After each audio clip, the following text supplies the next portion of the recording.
Hello students, एक और topic देखिए। Percentage of gases in different step breathing. जो हम सांस लेते हैं तो गैस का परसेंटेज क्या होता है। हमने जब सांस लेते हैं और सांस छोड़ते हैं तो जिसमें गैसेज होती हैं, O2 होती है, CO2 होती है, कार्बन डाइऑक्साइड होता है, अदर गैसेज का रेशियो क्या होता है। तो यहाँ देखिए, ये गैस है, हम सांस लेते हैं तो कौन कौन गैस जाती है। मूल्य ऑक्सीजन जाता है, कार्बन डाइऑक्साइड और वाटर वेपर्स। अब देखिए, इनहेल, जब हम सांस लेते हैं, ठीक है ना, जब हम सांस को लेते हैं, जब सांस हम इनहेल करते हैं तो ऑक्सीजन क्या परसेंट जाती है, 21%। याद रखिए, जब हम सांस को लेते हैं यानी इनहेल करते हैं तो ऑक्सीजन क्या परसेंट जाती है, 21% जाती है। कार्बन डाइऑक्साइड कितना जाता है, 0.04% जाता है। और वाटर वेपर लिटिल बहुत कम जाता है। लेकिन जब एक्सेल करते हैं, जब क्या करते हैं हम एक्सेल करते हैं तो कितना जाता है पूछता है, तो ऑक्सीजन कितना निकलता है, नियर अबाउट 16.4%। जब हम सांस छोड़ते हैं, यदि पूछा जाए कि जब हम सांस छोड़ते हैं तो उसमें ऑक्सीजन का परसेंटेज कितना होता है, तो राइट आंसर कितना होगा, 16.4% होगा। और कार्बन डाइऑक्साइड कितना होता है, 4.4%। याद रखिए, बढ़ जाता है। और वाटर वेपर जो पहले लिटिल था, लाटा बहुत ज़्यादा हो जाता है, तो इसको याद रखिएगा। 16% ऑक्सीजन बाहर निकलता है, हाँ, कार्बन डाइऑक्साइड 4.4% बाहर निकलता है, और वाटर वेपर्स बहुत ज़्यादा निकलता है। ठीक है, दूसरा देख लीजिए, एक और इम्पॉर्टेंट क्वेश्चन, एक और देख लीजिए। ब्रीथिंग और रिस्पायरेशन में डिफरेंस क्या है। ब्रीथिंग और रिस्पायरेशन में डिफरेंस क्या है, तो देखिए, पहला क्या, प्रोसेस। ब्रीथिंग कौन सा प्रोसेस है, फिजिकल प्रोसेस है।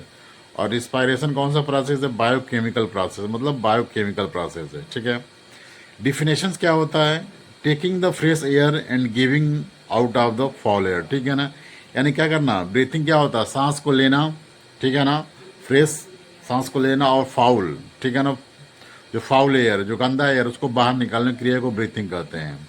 लेकिन रिस्पायरेशन में क्या होता है, oxidative breakdown of the respiratory substrate, यानी जो रिस्पायरेटरी सबस्टेट होता है, जो ग्लूकोज होता है, प्रोटीन होता है, फैट है, इसका ब्रेकडाउन होता है। अब देखिए, ब्रीथिंग में केवल गैस का एक्सचेंज होता है, इसमें कोई ब्रेकडाउन नहीं होता है। लेकिन रिस्पायरेशन क्या होता है, फूड का ब्रेकडाउन होता है। दूसरा, सेल ऑर्गन इन्वॉल्व, कहाँ कहाँ पे होता है, तो few organ of body are involve, कुछ ऑर्गन में होते हैं, ठीक है ना।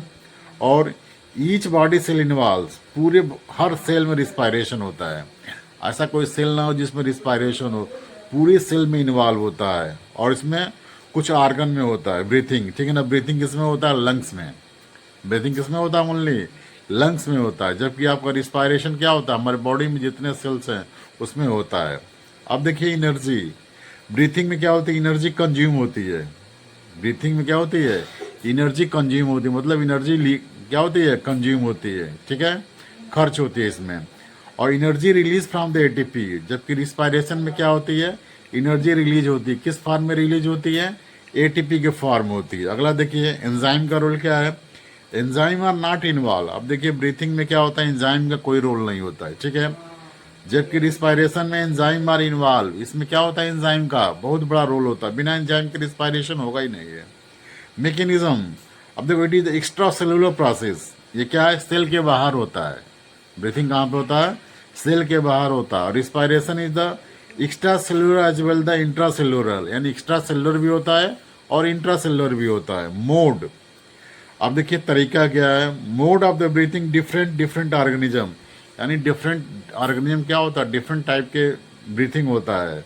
और इसमें रिस्पायरेशन क्या है, मैकेनिज्म और respiration common all type the organism.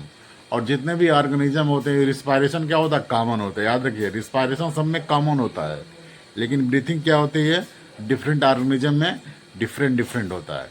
Video अच्छा लगे तो लाइक करें, सब्सक्राइब करें। Thank you.